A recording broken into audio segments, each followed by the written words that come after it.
say we were down here at Bembridge, which is pretty much on the east of the island.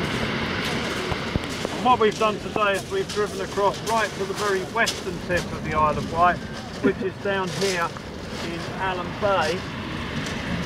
It's a famous site for geology. The Needles there is a famous sort of landscape feature of this part of the world. And if you want a very, very simple geology of the Isle of Wight, what we have is a chalk ridge. Here it is, the chalk ridge that runs right across the island. Starting there at the Needles, running right across the whole of the island, has this height up here. I don't know, we'll get the map out later, but it's probably 150, 200 metres high, pretty much right across the island. If you look to the west here, you can see that this ridge doesn't actually end here, but actually carries on under the sea here and re-emerges on the other side there. Sorry, can I interrupt a second, please? Yeah. Just for tomorrow's purposes, hello there. Hi.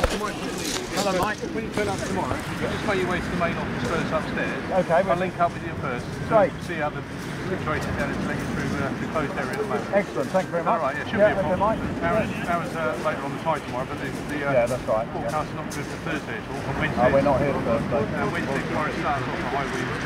Okay. Yeah. That's it for you. Cheers. See you, Mike. Thanks very much. We're not going to go there today. That last bit there, so. I'll go down. What? That last little conversation, you sure you got that? Yeah? No. That was important, man. That might be on the exam. Yeah, I'm on the second line. Right. You think he's filming, like when the Duke came and turned his camera, like filming him.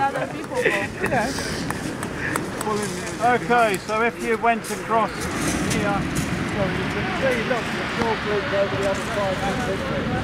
I'm not filming, I'm just pretending to it. That's over in Dorset. Just look at it, it looks better on camera. So, very simply, what's actually happened is obviously geological strata have laid down horizontally.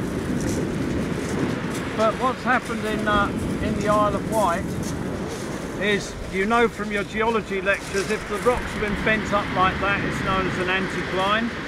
If rocks have been bent down like that, it's known as a syncline. Just here in the Isle of Wight, they've been bent into an S shape, like that, horizontally, up vertically and back horizontally, in a feature known as a monocline. You can see it sort of there in that picture. And so what's actually been happened is the Isle of Wight rocks have been squeezed, and just here, they've been, we're at the point where they're virtually completely vertical. Look at them behind you, the beds here are vertical. The chalk ridge there it's 80 degrees, but it's as near as, damn it, as vertical, sloping towards us at 80 degrees.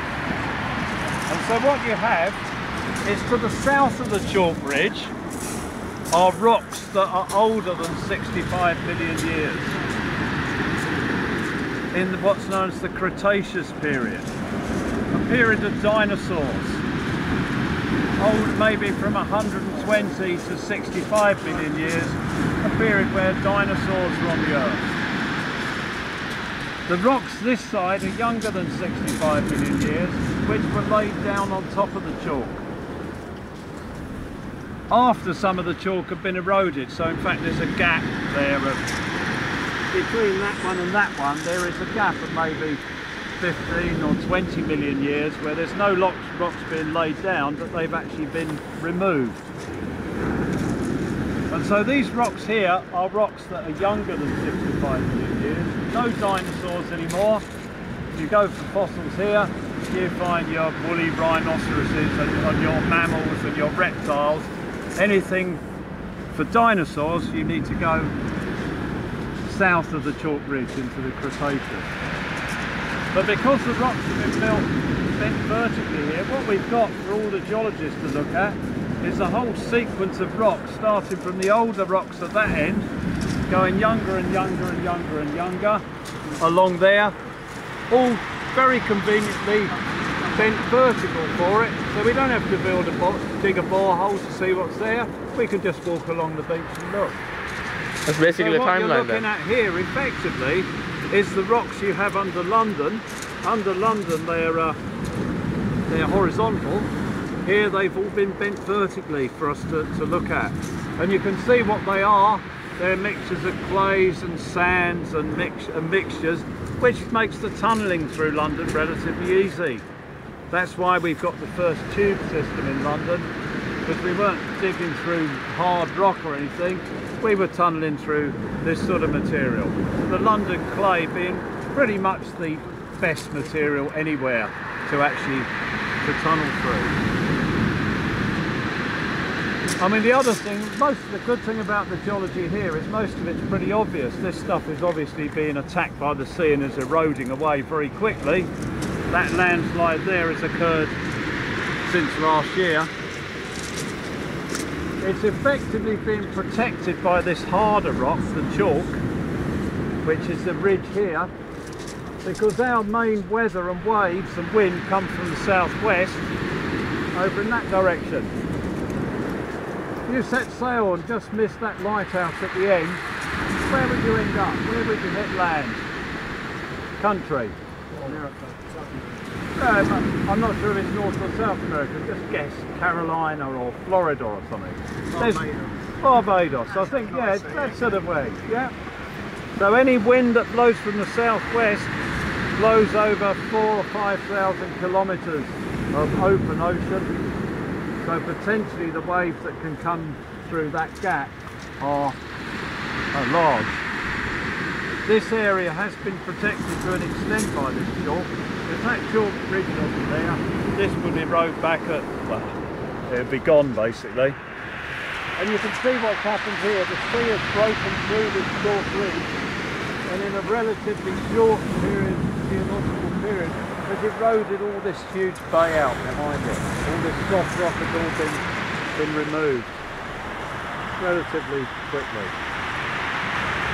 Okay, so to an extent it's sheltered and protected by the chalk. However, chalk, although it's harder than the rocks here, would not count as a hard rock. Look at there, if you want a picture of the road to the chalk cliff, there's your photograph.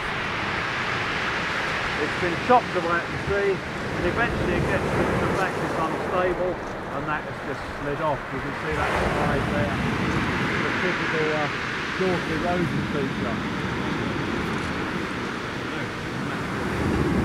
It looks like it's been made by man, but all that's happened is it gets undercut and undercut. Eventually it reaches a stage where the strength is not enough, and it slides down on a bed, because that is the bed.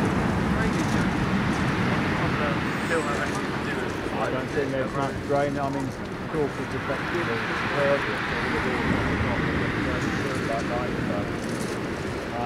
Yeah, I mean, moisture does have an influence on that.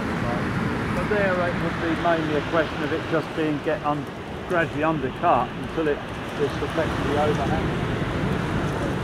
Okay, everyone got the general big picture of what you've got in the Isle of Wight. And so that way, going north, you've got the younger rocks, typical of what we've got under London, soft clays, sands and various things. To the north of the ridge, where we're going later on today, you've got the older rocks. Some of them are hard rocks, like the green sand, where you get cliffs. Others are very soft, and there's a particular clay there, called the gault clay, where you get all the landslides. What clay was it? There's something called gault clay, which Eddie will tell you about, which is where you get all the landslides. It's a very, very weak layer of clay, sandwiched between some quite hard green sand. Okay? Yeah. Good. Well, have a quick look around, but we'll get going fairly quickly. Ask anyone else any questions, or myself. If you want to have a look at that, please do.